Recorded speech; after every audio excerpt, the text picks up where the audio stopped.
நீங்கள் பார்த்துக் கொண்டிருப்பது உங்கள் விஜய்.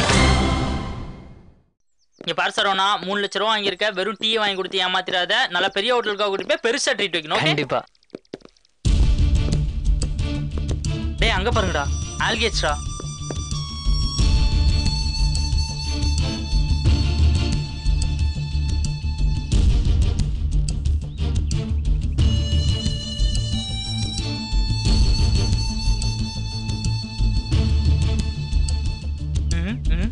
டேய் பாலம் எங்கடா?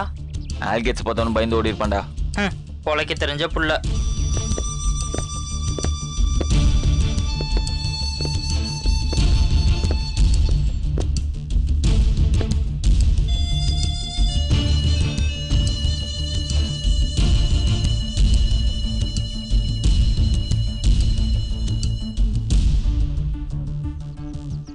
சரவணா, உன்கிட்ட கொஞ்சம் தனியா பேசணும். சொல்லு பாண்டி.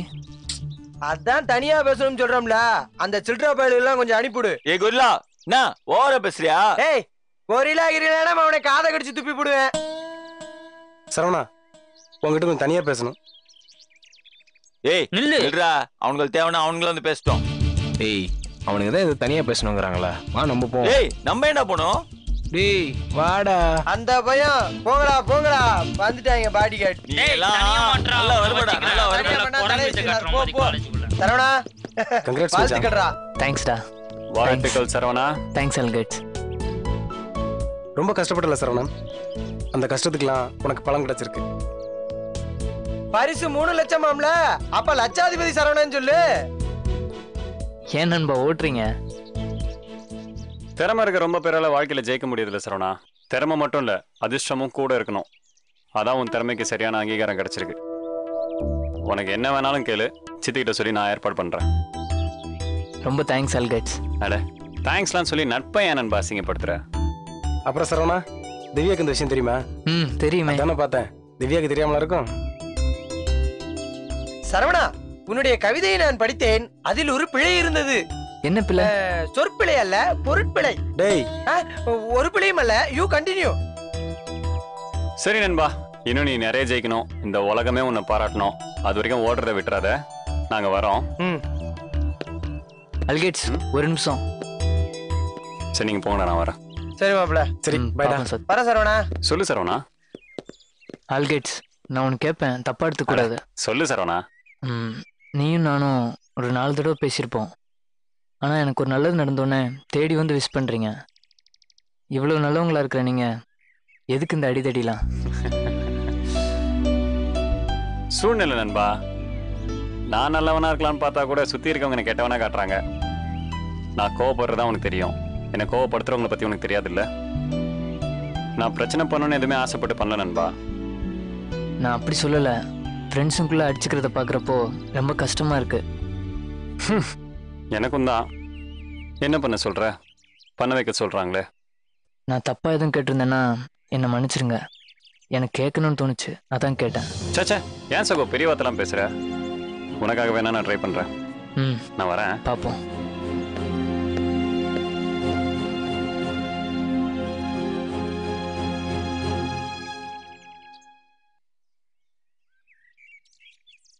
இவ்வளவு நல்ல பையனா இருக்கான், அப்புறம் ஏன்டா அப்படி பண்றான்?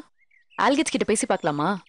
சொல்லியிருக்கேன், ஆனால் இப்போவே மறுபடியும் பேசினா தப்பாயிடும்னு தோணுது.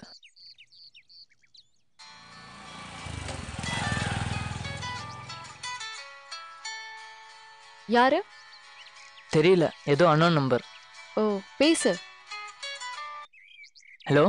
ஹலோ சரவணா. ஆமா நீங்க? நான் ஆனந்த விகடன் ரிப்போர்ட்டர் கணேஷ் பேசுறேன். சொல்லுங்க சார். நான் உங்க காலேஜ்ல தான் இருக்கேன். நீங்க எங்க இருக்கீங்க? சார் நீங்க எங்க இருக்கீங்கன்னு சொல்லுங்க, நானே வரேன். நான் வந்து அந்த மெயின் பிளாக் பக்கத்துல தான் நின்னுட்டு இருக்கேன். அங்கே இருங்க சார், நானே வரேன். சரி. யார் சரவணா? ஆனந்த விகடன் ரிப்போர்ட்டர். ஓ எதுக்கு? என்ன இன்டர்வியூ பண்றதுக்கு வந்திருக்காங்க.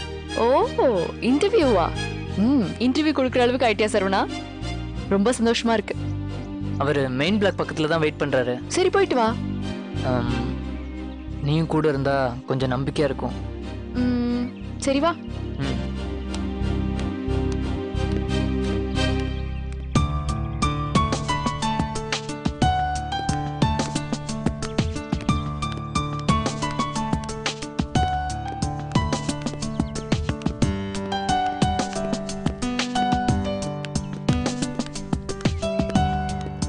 Ananda Vikatan reporter Ganesh sir. Hello, நான் தான். Hello sir. உங்க கவிதையெல்லாம் ரொம்ப தரமா இருக்கு. Thank you sir. நாளை மறுநாள் ஃபங்க்ஷன் இருக்கு. பசங்க சொன்னாங்க சார். சொல்லிட்டாங்களா? Very good. சின்னதா ஒரு இன்டர்வியூ. எனக்கு பெருசா பேசலாம் வராது சார். பெருசா பேச வேணாம் சார், சின்னதா பேசுங்க போதும். 5 கேள்வி மட்டும்தாங்க. கேளுங்க சார். கவிதையில ஈடுபட காரணம் என்ன? எந்த வயசுல கவிதை எழுத ஆரம்பிச்சீங்க? என்னை பொறுத்த வரைக்கும் முதல் கவிதை எப்போ எழுதுறேன்னு தெரியல சார். ஆனால் என்னோட ஒரு வயசுலேயே என்னோட முதல் கவிதையை சொல்லிட்டேன் சார். அப்படியா? ஆச்சரியமா இருக்கு. அந்த கவிதை என்னன்னு உங்களுக்கு ஞாபகம் இருக்கா? உலகத்தில் உள்ள அத்தனை உயிர்களும் முதல்ல உச்சரிக்கிற கவிதை அம்மா. நீங்க ஒரு கவிஞன் நிரூபிக்கிறீங்க சார். ரொம்ப அழகான பதில். நான் நிறைய பேர் கடன் பட்டிருக்கேன் சார். முருகண்ணன், என்னோட நண்பர்கள் கார்த்தி, கவிதா, பாலா, அப்பு, அசோக், இன்னும் நிறைய பேர். ஒவ்வொரு கட்டத்துலையும் என் கூட இருந்து தட்டி கொடுத்து ஊக்கப்படுத்தி இவ்வளோ தூரம் என்னை பயணிக்க வச்சிருக்கிறாங்க. உங்களுடைய ரோல் மாடல் யாருன்னு சொல்ல முடியுமா? என்னோட அப்பா. ஓ, அவரும் கவிதை எழுதுவாரா? இல்லை சார். நான் ரொம்ப கஷ்டப்படுற குடும்பம், ரொம்ப ஏழ்மையான குடும்பத்தில் பிறந்து வளர்ந்தவன். ஆனால் என்ன ராஜா வீட்டு பிள்ளைய வளர்த்தாங்க. என்னோட தேவை என்னன்னு தெரிஞ்சு அதை பூர்த்தி செய்வாங்க. எங்கள் அப்பாவுக்கு கவிதையெல்லாம் பிடிக்காது சார். ஆனால் என்ன ரொம்ப பிடிக்கும். எங்கே நான் வாழ்க்கையில் தோத்துடுவேங்கிற ஒரு பயம். என்னை விட என் மேலே ரொம்ப அக்கறையாக இருக்கிறவர். அவருக்கு என் மேலே இருக்கிற கோபம் அவ்வளவும் அக்கறைங்கிறது எனக்கு மட்டும்தான் தெரியும். அவரை மாதிரி ஒரு அப்பா யாருக்கும் கிடைக்க மாட்டாங்க சார். அவருடைய ஆசை ஒரு இன்ஜினியர் ஆகணும் தான். அதையும் நான் கண்டிப்பாக நிறைவேற்றுவேன்னு நான் இந்நேரம் சொல்லிக்கிறேன் சார். கடைசியாக ஒரு கேள்வி சரவணன். எல்லார் வெற்றிக்கும் பின்னாடி ஒரு பெண் இருப்பாங்கன்னு சொல்லுவாங்க. உங்க வெற்றிக்கு பின்னாடி இருக்கிற பெண்ணை யாருன்னு சொல்ல முடியுமா? என்னுடைய வெற்றிக்கு பின்னாடி இருக்கிற பெண் என்னுடைய ஃப்ரெண்ட் திவ்யா.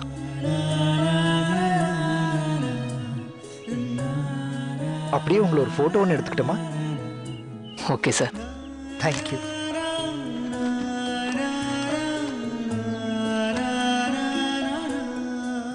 கொஞ்சம் இப்படி வாங்க.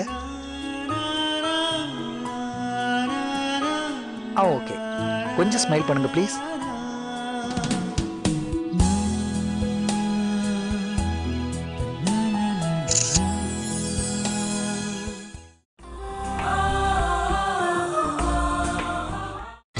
நீங்கள் பார்த்துக் கொண்டிருப்பது உங்கள் விஜய்.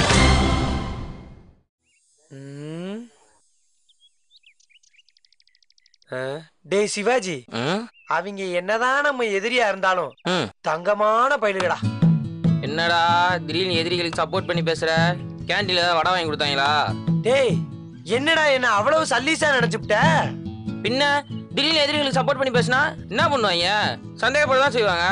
அது இல்லடா சிவாஜி, நம்ம சரவணன் கவிதை எழுதுனதுக்கு இன்னைக்கு அவனுக்கு விழா எடுக்கிறாங்கல்ல, அதுக்கு நம்ம பயிலுக அவனுக்கு கோட்டு சூட்டு எல்லாம் வாங்கி கொடுத்துருக்காங்கடா. அப்படியாடா? ஆமாண்டா.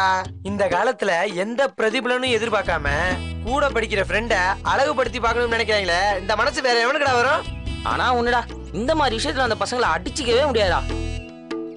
என்ன அன்னைக்கு அவனுங்க பண்ண விஷயம் தான் தாங்கவே முடியல. டேய், ஒருத்தன் பண்ண தப்புக்கு எல்லாரையும் குத்தம் சொன்னா என்னடா நியாயம்? ஆனா ஃப்ரெண்டு தப்பு பண்றான்னு தெரிஞ்சு அவனுக்கு சப்போர்ட் பண்றாங்களே, அது தப்பு இல்ல? காத்தாடி பார்த்தத நீ பாத்தியா? பார்க்கல. அப்புறம் எப்படி சொல்ற? கண்ணால காண்பதும் பொய், காதால கேட்பதும் பொய், தீர விசாரிப்பதே மெய்டா. டேய், அப்ப விசாரிக்காத விடணும்டா. யாரு? காத்தாடியா அல்கேஜ் கிட்ட விசாரிக்க வேணுமா? அவனை அடிச்சே கொண்டுருவான்டா. ஏற்கனவே பாலா 18 தையல் போட்டிருக்கேன். அப்புலாம் ஐசியூல அட்மிட் ஆயிருக்கேன்டா. டேய், காத்தாடி பாடி எல்லாம் தாங்காதுடா, போயிருவான். அதுவும் சரிதான். எங்க இந்த பிரச்சனை முடியும்னு பார்த்தா அன்மார்வாதாட்டம் வளர்ந்துகிட்டே இருக்கே. ஒன்ன மாதிரி அல்ல இருந்தா வளராம என்னடா பண்ணு? ஏண்டா பேஷண்ட் எவன் ரிப்போர்ட்டர் எவனே தெரியாம எல்லாத்தையும் போய் வாந்தி எடுத்தியே. அப்பவே அவன் ஏதோ எழுதுறான்னு நினைச்சில்ல, அப்பவே கொஞ்சம் சூதானமா இருந்திருக்க கூடாது? விடு மாப்ள, நான் ஒரு மண்ணாங்கட்டி. ஆமா, ஆல்கேஸ் நீதான் பண்ணேன்னு சொன்னதை நம்பவே இல்லைல்ல? மாப்ள, இதுக்கெல்லாம் காரணம் அந்த ரிப்போர்ட்டர் தான்டா. அவன் மட்டும் என் கையில கிடைச்சா. கோவப்படாதடா, உடம்புக்கு நல்லதுடா. வா போய் வடையும் டீயும் சாப்பிடுவோம். எனக்கு 2 வடை. ஆமா மாப்ள, நான் கூட 2 செட்டு இட்லி, 2 வடை, 3 பூரி. தம்பி வணக்கம் தம்பி, எப்படி இருக்கீங்க? சார் யாரா? அதான் மாப்ள எனக்கும் தெரியல, எங்கேயோ பார்த்த மாதிரி தான் இருக்கு, ஆனா எங்க பார்த்த ஞாபகம் இல்லையே மாப்ள. என்ன தம்பி அதுக்குள்ள மறந்துட்டீங்க? எப்படி இருக்கீங்க? நல்லா விசாரிக்கிறாரு, முகம் வேற ஓ முகம் மாதிரி இருக்கு. எதுவும் அப்பா ஒரு சொந்தமாடா? என்ன தம்பி நான் பாட்டுக்க பேசிக்கிட்டு இருக்கேன், நீங்க அமைதியாவே இருக்கீங்க. அது இல்லனே, உங்களை எங்க பார்த்தேன்னு சரியா ஞாபகம் வர மாட்டேங்குதுனே. அது ஒண்ணும் இல்லைங்க, பயலுக்கு கொஞ்சம் ஞாபகம் மறதி அதிகம், அதான் வேற ஒண்ணும் இல்ல. தம்பி லாஸ்ட் வீக் ஹாஸ்பிட்டல்ல மீட் பண்ணோம்ல, ஒரு பொண்ணு கூட மாத்திரை சாப்பிட்டுச்சு, பசங்கள்லாம் வேற சண்டை போட்டாங்கல்ல. மாத்திரை பசங்க? இவன் யாரு? நல்ல கலரா இருக்காரு. நீயே மாப்பிள, இவன் தானே ரிப்போர்ட். நீங்க தான் அந்த ரிப்போர்ட்டர் சாரா? ஆமா. இப்ப எதுக்காக இங்க வந்திருக்கீங்க? இல்ல தம்பி லாஸ்ட் வீக் ஒரு கதை சொன்னாரு, அது ஒரு முடிவு இல்லாம பாதியிலே நிக்குது. ஓஹோ, அதை எப்படி முடிக்கிறதுன்னு தெரியல, அதை எப்படி முடிக்கலாம்னு தெரிஞ்சுட்டு போலான்னு வந்தேன். சரியான நேரத்துக்கு தான் வந்திருக்கீங்க, நாங்களே உங்களை தான் தேடிக்கிட்டு இருந்தோம். அட என்ன நடந்துச்சுன்னு நான் சொல்றேனே. இல்ல அவரு சொன்னா இன்னும் நல்லா இருக்குமே. அவன் என்னங்க கதை சொல்லுவான், சின்ன பையன். இதை விட ரொம்ப நல்ல கதை சொல்லுவேன், கொஞ்சம் காதை கொண்டாகல. காது சொல்லுங்க. அப்படியே கழுத்தை சேர்த்துக்கிட்டான்.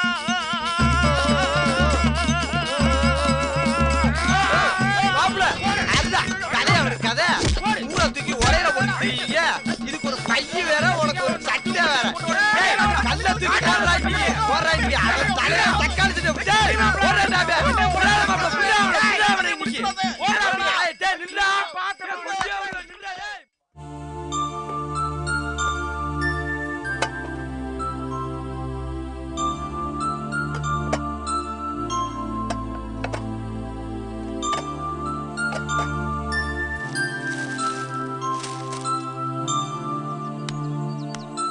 அம்மா, அம்மா. யாரு? நான் தாம்மா. வரேன்.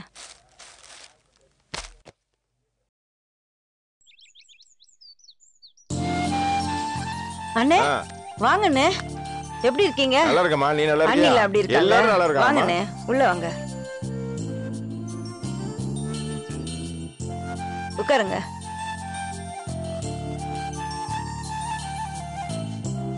சொல்லுங்கண்ணே, எல்லாரும் எப்படி இருக்கீங்க? எல்லாரும் நல்லா இருக்காங்க. ஊர்ல எல்லாரும் எப்படி இருக்காங்க? எல்லாரும் நல்லா இருக்காங்க. ஆமா நீ எப்படி இருக்க? என்னமா இருக்கேண்ணே. ஏமா அவ்வளவு சோகமா சொல்ற? நான் 2-3 பிள்ளைய பெத்து வச்சிருக்கேன். பெத்தது ஒரே ஒரு பிள்ளை, அதையும் வீட்டை விட்டு வெளில தத்திட்டாரு. அவர் பண்றது தாங்க முடியலன்னு. நானும் கேள்விப்பட்டேன். மச்சான் நல்லா தானமா இருந்தாரு?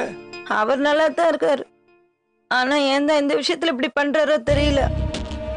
சரிமா, சரவணன் இப்ப எங்கதான் இருக்கான்? அவன் காலேஜ்ல கேண்டீன் மாஸ்டரோட தங்கி இருக்கான்னு.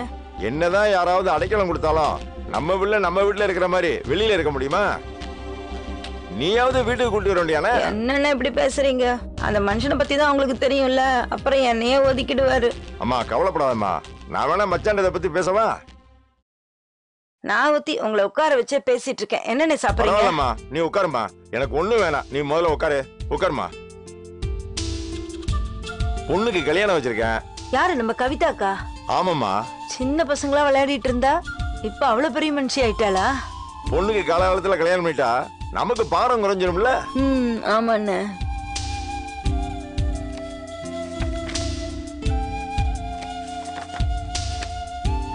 இந்தாமா, நீ மச்சான் கண்டிப்பா கல்யாணத்துக்கு வந்துடணுமா? கண்டிப்பாண்ணே. எல்லாரும் மறக்காம வந்துருங்க. சரிமா, நான் வரட்டுமா? சரிண்ணே.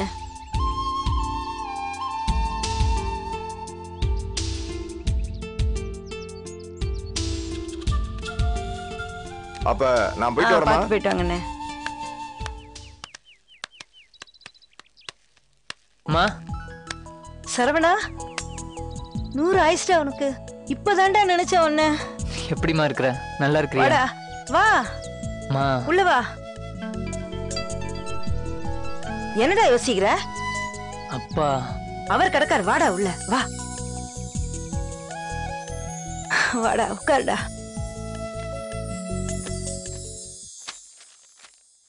என்ன சரவணா ரொம்ப சந்தோஷமா இருக்க?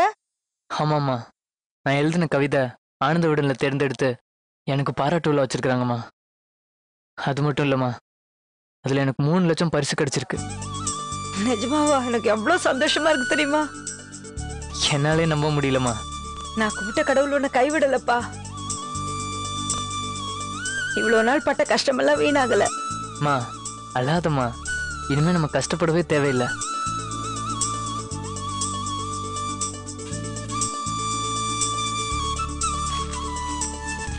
மா என்னப்பா? இந்தாங்க.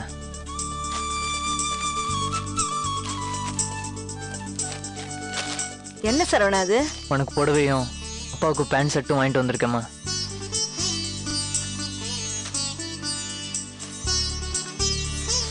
எதுக்குப்பா இதெல்லாம்?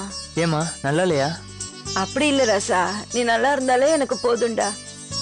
மா நீயும் அப்பாவும் இந்த விழாவுக்கு கண்டிப்பா வரணும். சரிப்பா. சரிம்மா, நான் கிளம்புறேன்.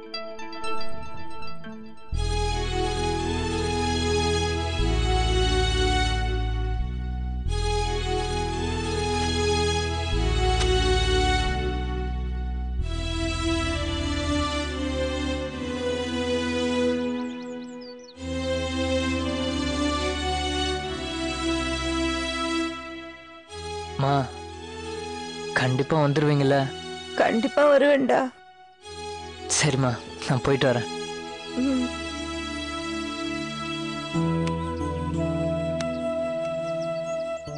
வரேம்மா, போயிட்டு வாப்பா. கண்டிப்பா வந்துருங்க.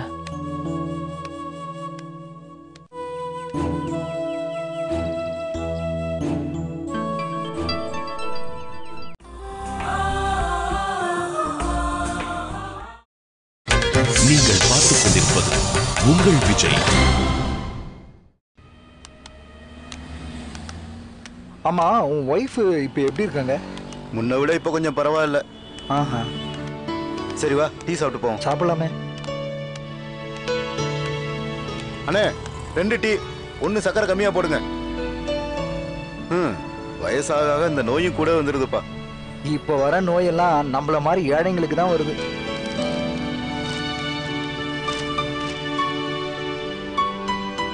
ஏன்னா இந்த விலைவாசி எல்லாம் இப்படி ஏறிட்டே போதோ தெரியல. இந்த பெட்ரோல் விலை தங்க விலை மாதிரி ஆயிடுச்சு. அப்புறம் பைக் எல்லாம் கைலாங்கடையில போட்டு சைக்கிள்ல போக வேண்டியதுதான். நீ எப்ப பெட்ரோலுக்கு போற? சாப்பாட்டு அரிசி கிலோ 30-40 ரூபாய்னு ஆயிப்போச்சு. இப்படியே விலைவாசி ஏறிக்கிட்டே போனா நாமெல்லாம் என்ன பண்றதுன்னே தெரியல. அதனாலதான் அவன் கொள்ளைன்னு இறங்கிட்டான் போல இருக்கு. போன வாரம் எங்கேயோ 50 சவரம் நகையை கொள்ளடிச்சிருக்காங்களாம். அப்புறம் போலீஸ்காரன் கண்டுபிடிச்சா எல்லாம் காலேஜ் பசங்களாம். ஏன்னா இந்த படிக்கிற வயசுல தேவையில்லாத வேலை இவங்களுக்கெல்லாம். பின்ன பெத்தவங்க பேச்ச கேட்காத பிள்ளைங்க இந்த மாதிரி திருடனத்தான் ஆவணுங்க. நம்ம கஷ்டப்பட்ட மாதிரி நம்ம பிள்ளைங்க கஷ்டப்படக்கூடாதுன்னு எப்படியாவது படிக்க வைக்கிறோம். ஆனா அவனுங்க நீ என்ன சொல்றது நான் என்ன கேட்கறேன்னு போனா இந்த மாதிரி பிரச்சனையில தான் மாட்டுவானுங்க. ஆமாப்பா, இந்த மாதிரி பசங்க எல்லாம் பின்னாடி கஷ்டப்பட்டு தான் திருந்துவானுங்க. யோ மூர்த்தி, உன் புள்ள சரவணனை பத்தி பேப்பர்ல வந்திருக்கியா? அப்படி என்ன அவனை பத்தி வந்திருக்கு? அவனை பாராட்டி ஏதோ பேட்டி வந்திருக்கியா? யோ என்னன்னு புரியுற மாதிரி தெளிவா சொல்லியா? ஆனந்த விகடன் சார்பா நடந்த கவிதை போட்டியில மிக சிறந்த கவிதை தொகுப்புக்காக சரவணனை தேர்ந்தெடுத்திருக்காங்க. அப்புறம் பேட்டி கொடுத்தது வேற போட்டிருக்க. அது என்னன்னு படிப்பா. நான் சின்ன வயசுல இருந்தே கவிதையெல்லாம் எழுதிட்டு இருக்கேன். ஸ்கூல் காலேஜ்ல எல்லாம் நிறைய பிரைஸ் எல்லாம் வாங்கியிருக்கேன். உன்னை பத்தி எதனா சொல்லியிருக்கானா? என்ன பத்தி என்ன சொல்லியிருக்க போறான்? யோ மூர்த்தி, உன்னை பத்தி வேற சொல்லியிருக்காயா? நான் இந்த பாராட்டுக்கெல்லாம் சொந்தமான ஒருத்தரை கண்டிப்பா சொல்லியே ஆகணும். அவர் தான் எங்க அப்பா மூர்த்தி. அவர் சின்ன வயசுல கஷ்டப்பட்ட மாதிரி நானும் கஷ்டப்படக்கூடாதுன்னு அவர் எனக்காக எவ்வளவோ பண்ணியிருக்காரு. என்ன அவருக்கு இந்த கவிதை எழுதுறது பிடிக்காது. இருந்தாலும் நான் எங்க அப்பா ஆசைப்பட்ட மாதிரி கண்டிப்பா இன்ஜினியர் ஆகி காட்டுவேன். யோ உன் புள்ள உண்மையிலேயே சூப்பரியா. இந்த மாதிரி புள்ள எங்க தேடினாலும் கிடைக்காது. என் வீட்டுல இருக்குதே தண்டசோறு. உன் பிள்ளைய இப்படியே எழுத விடுப்பா. படிப்பை எல்லாரும் படிக்கலாம். ஆனா இந்த மாதிரி திறமையெல்லாம் யாரோ ஒரு சிலருக்கு தான் இருக்கும். அது உன் பிள்ளைக்கு கிடைச்சிருக்கு. இப்ப நான் சொல்றேன், பின்னாடி உன் புள்ள வாலி வைரமுத்து மாதிரி பெரிய கவிஞனா வருவான் பாரு. நான் வயிறறிஞ்சு சொல்றேன்டா, நீ பிச்சை தானே எடுக்க போற. போடா. என் புள்ள செத்து தொலைஞ்சிட்டான்னு தலை முடிகிறேன்டா.